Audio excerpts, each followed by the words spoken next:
Good YouTube. Quinn Wade comes out with that instant basketball analysis playing on YouTube exclusively.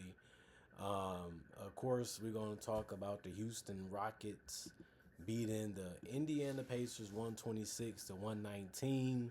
The Rockets are 10 games above 500, 20 and 10, 10 and 2 at home. They was at home in this game.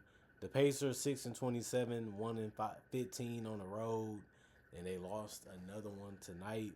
The Houston Rockets won the first quarter 30-25, the second quarter 36-23, the third quarter 39-30, and then it was a big fourth quarter for the Pacers 41-21 to cut that lead to single digits before the game was over.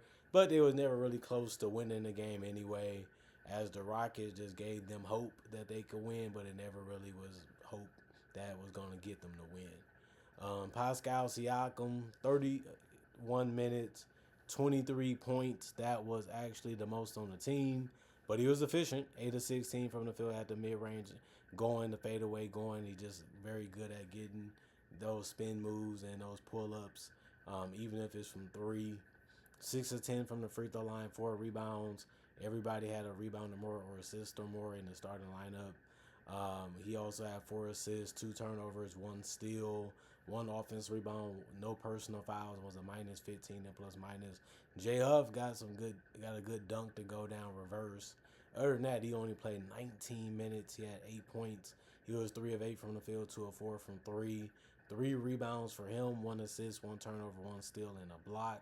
1 offensive rebound, 4 personal fouls, and a minus 29 and plus minus.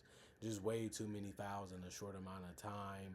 But I did like the fact that he was trying to space the floor and set screens and roll to the rim as good as he could for the minutes he was out there for. Andrew ended up scoring in spots, not throughout the whole game consistently.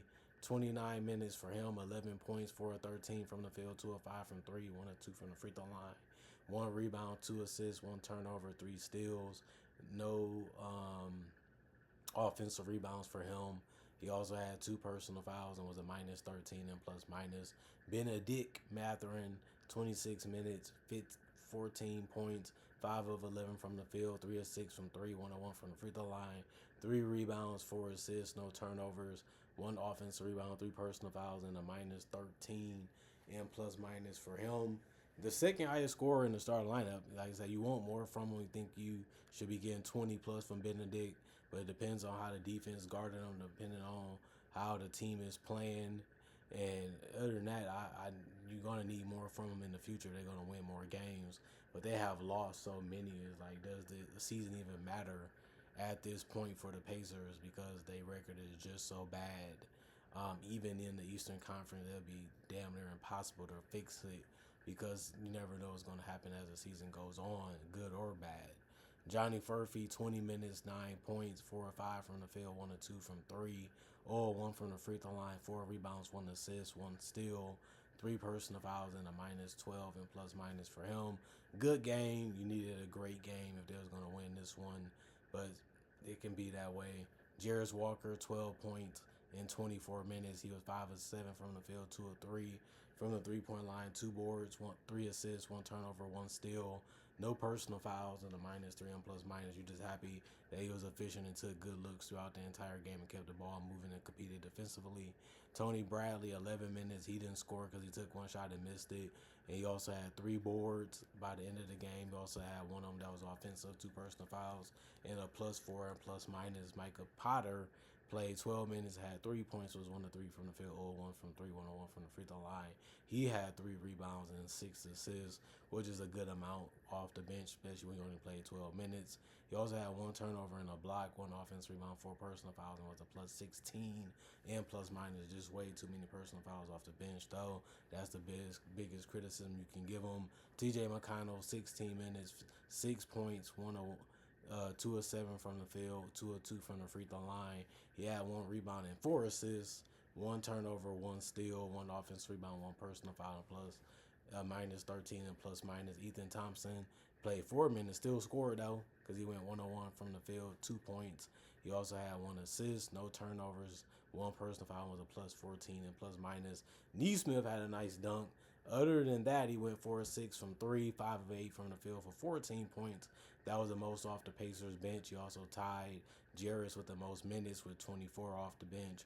But he also had 3 rebounds, 3 assists, 1 turnover, and he also had 1 block in this game, 1 offensive rebound, 1 personal foul, and -10 and plus minus for Neesmith. And then Quentin Jackson, 4 minutes, 7 points, 2 of 2 from the field, 1 of 1 from 3, 2 of 2 from the free throw line, 1 turnover, 1 steal, no personal fouls, and a +14 and plus minus. And then Cam Jones, 18 minutes, 4 points, 2 of 4 from the field, 0 of 1 from 3, 1 rebound, 1 assist, 2 steals, 1 personal foul, and a +11 and plus minus for him. And then Peter came off the bench and also scored, so you're happy about that, especially because all of them was really efficient besides TJ off the bench, really. 6 points, 2 of 2 from the field. It was all 3-point shots that he took besides going 0-1 from the free throw line. That's how he got his 6 points, making 2 threes, 1 rebound, 1 steal, no personal fouls, and a +14 and plus minus. And then the team that won, the Houston Rockets, they was basically beating them from start to finish. The finish didn't look as impressive at the end of the day because the Pacers kept on playing. The Rockets got a little comfortable, but they still had such a big lead that it didn't matter because they ended up winning anyway. Kevin Wayne Durant, 34 minutes, 30 points, 13 of 20 from the field, 2 of 6 from 3, 2 of 3 from the free throw line, 6 rebounds, 5 assists, 3 turnovers, and a block. No personal fouls, and a +14 and plus minus. He was the leader again. Just showing you, if you give me the ball, I can get you a good look or a basket. He did that. Fadeaway was going, pull up was going, spot ups was going, and that's what he can do. He's a marksman from anywhere on the court, and he also can finish near the rim and dunks included, and at the free throw line. Jabari Smith Jr. had that pull up mid range and that fadeaway mid range going. In this one, 34 minutes, 21 points, 8 of 16 from the field, 3 of 7 from 3, 2 of 2 from the free throw line, 10 boards, a double-double for him, 2 assists, 3 turnovers, 3 blocks, 2 offensive rebounds, 3 personal fouls, and a +10 and plus minus. Tari, you just happy if he give you double figures, but you know he's going to help you on the boards too. 8 rebounds, 13 points in 29 minutes, 5 of 8 from the field, 1 of 3 from the three-point line, 2 of 2 from the free throw line, 1 assist, 2 turnovers, 1 steal, 1 block, 3 offensive rebounds, 3 personal fouls, and a +9 and plus minus. The only starter to not get in double figures was Steven Adams, but that's not what he's known for, even though he did have a great dunk in this game. 22 minutes, 8 points, 3 of 4 from the field, 2 of 6 from the free throw line, 5 rebounds, 1 block, 1 turnover, 3 offensive rebounds, 2 personal fouls, and a +17 and plus minus. And then Amen Thompson, he's always in the right spot at the right time, playing hard and trying to make things happen on both ends of the court. 37 minutes, 20 points, 6 of 9 from the field, 0-1 from 3, 8 of 8 from the free throw line, 8 boards, 7 assists, did multiple things well in this game, also getting 3 turnovers and a block, 4 offensive rebounds, and no personal fouls in those 37 minutes, which is very good to see because he's such a touchy type of guy, and a +10 and plus minus for him. Jeff Green got back on the court, but it's only for 2 minutes.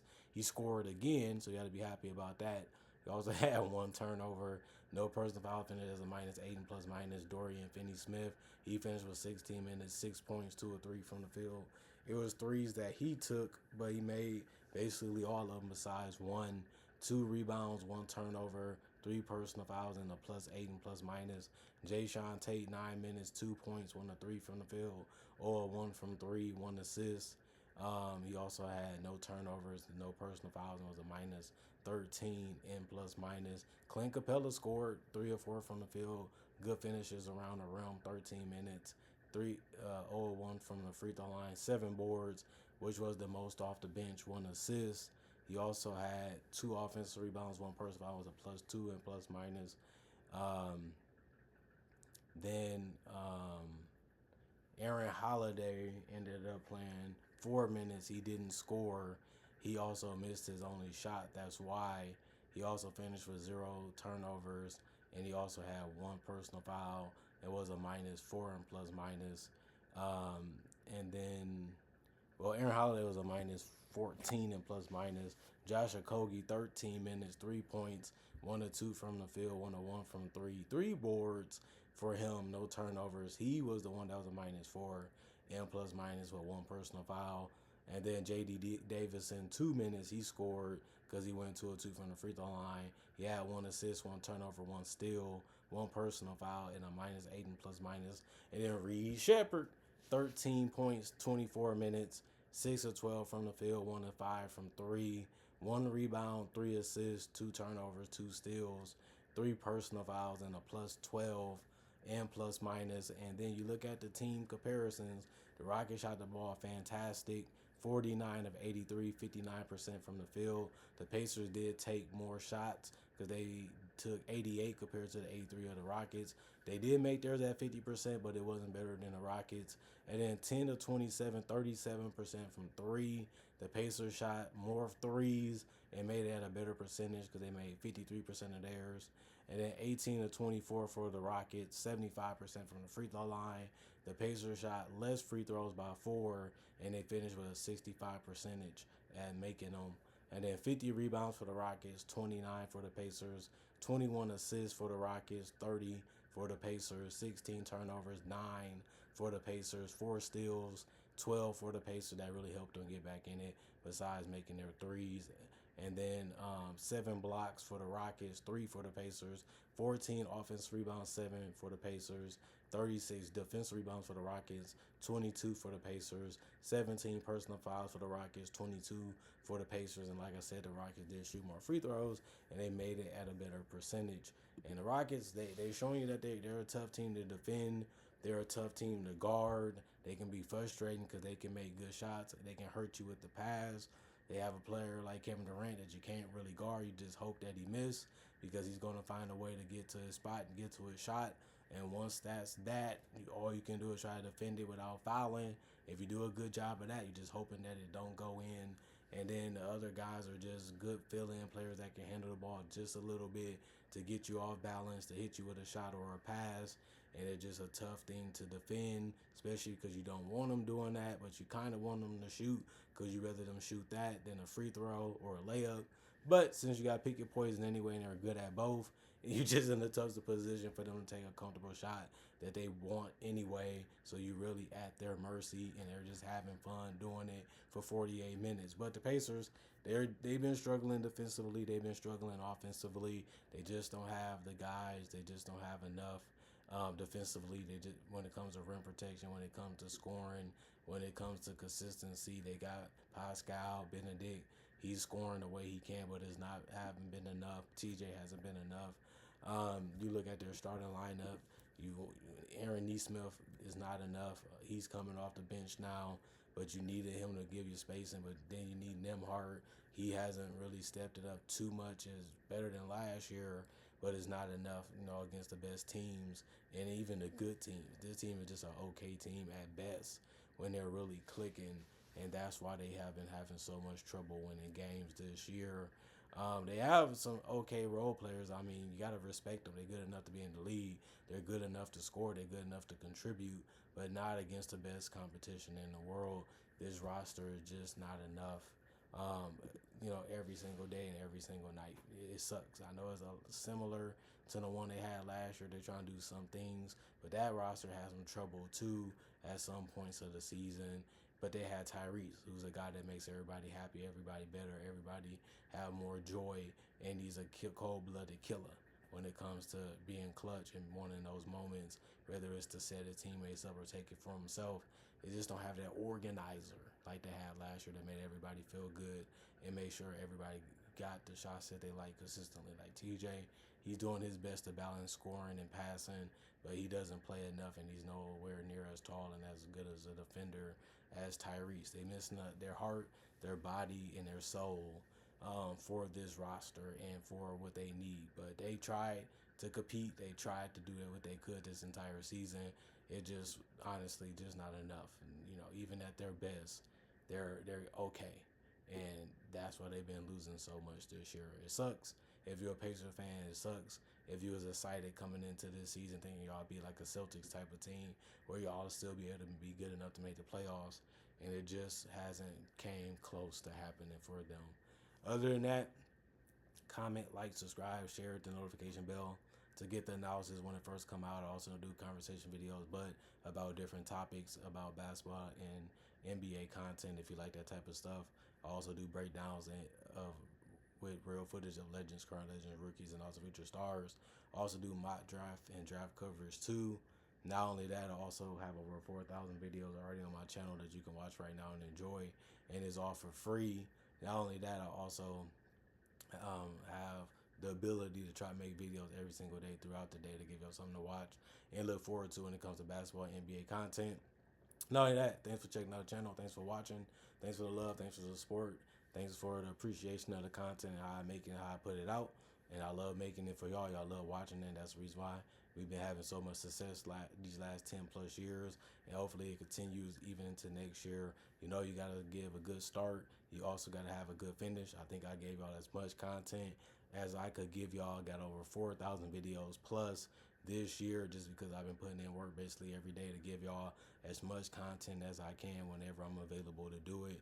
And I'm trying to do my best to do that next year too. It's tough, it's difficult, anything can happen, anything can come up, and I still try to give y'all videos every single day. And you know how tough a day can be on this planet called Earth sometimes. Other than that, y'all stay blessed up, y'all stay good, peace, and I can't wait to see y'all next year. Can't wait to continue to finish this year off as strong as I can. It's been a great blessing of a year for me. Hopefully it was for y'all. And all I can say is I'll see y'all later. Hopefully. Peace.